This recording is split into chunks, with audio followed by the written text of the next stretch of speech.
Hi Year 11s, and welcome to the very last topic of Unit 1. Today we're going to be looking at internal control. Now, when we talk about internal control, we're talking about what can we do inside the business itself to minimize the risks of things going wrong. When we talk about things going wrong, we could be talking about theft, we could be talking about the maintaining proper accounting systems. It's a whole range of things. So we're going to go through some of the regular procedures that businesses look into and how we might minimize theft.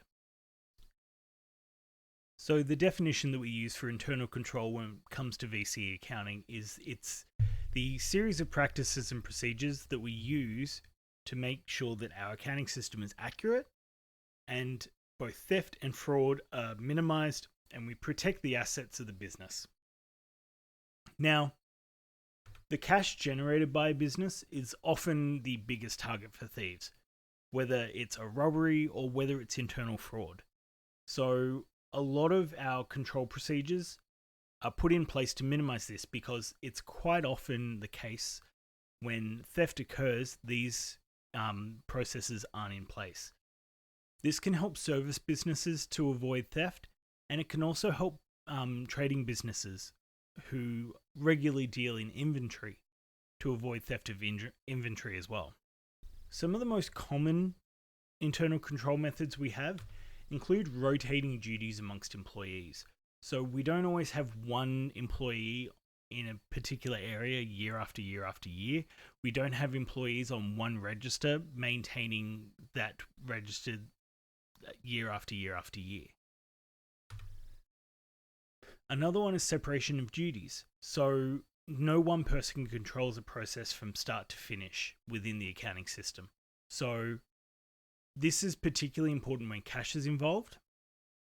So you're not going to have one person who receives the cash into the till, then count it and bank it. By doing that, you're giving people the chance to do the wrong thing and commit fraud. It's such a common thing in Australia that millions and millions of dollars are lost by businesses every year. Finally, we have the physical protection of assets. Now, this could be your non-current assets. It could be the inventory of a business. Doesn't really matter. All the processes are the same. We include things like cameras, security tags. We might have security personnel and alarms. All of these things help to minimize theft. We also have a lot of processes in place to protect cash because that's usually the most common thing to be stolen. Now, to minimize the risk, we have a lot of these things built into our account system anyway. This includes verifying cash flows with documents. But on top of that, there's also a lot of physical things we can do. That might be clearing the register regularly so that we don't have huge amounts of cash sitting there. When possible, when we're clearing registers, we'll have two people do it so that a check can be made. This minimizes not only theft, but also mistakes. Okay? We also don't keep large amounts of cash on hand overnight because that also increases the risk. By not keeping cash on hand overnight, it means that we're banking daily. And when we bank large amounts, we hopefully take two people with us so that as the cash is traveling, it's protected and the risk of fraud is minimized. Finally, when we do bank, we don't have a set schedule. A set schedule is something that can be remembered by thieves and actually be used as a point of attack. Going back to our accounting system, when we're making our own payments, we don't take cash from the register. We should always use checks and EFT payments because that's going to provide a document number for us and help our accounting system. The last thing is that we also use our formal journaling systems to make sure that our accounting system is being used. At the end of the day, if we have an accounting system that we don't use, it's not going to function properly.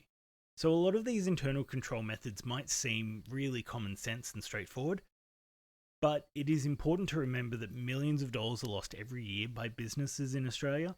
So clearly, these aren't always being done. For this topic, make sure that you're remembering different control methods of how we manage our processes, how we manage our cash, and how we manage our assets. Okay? So I'll leave you guys with the wrap up of the questions, and I'll see you guys in class. Have a great night. Bye.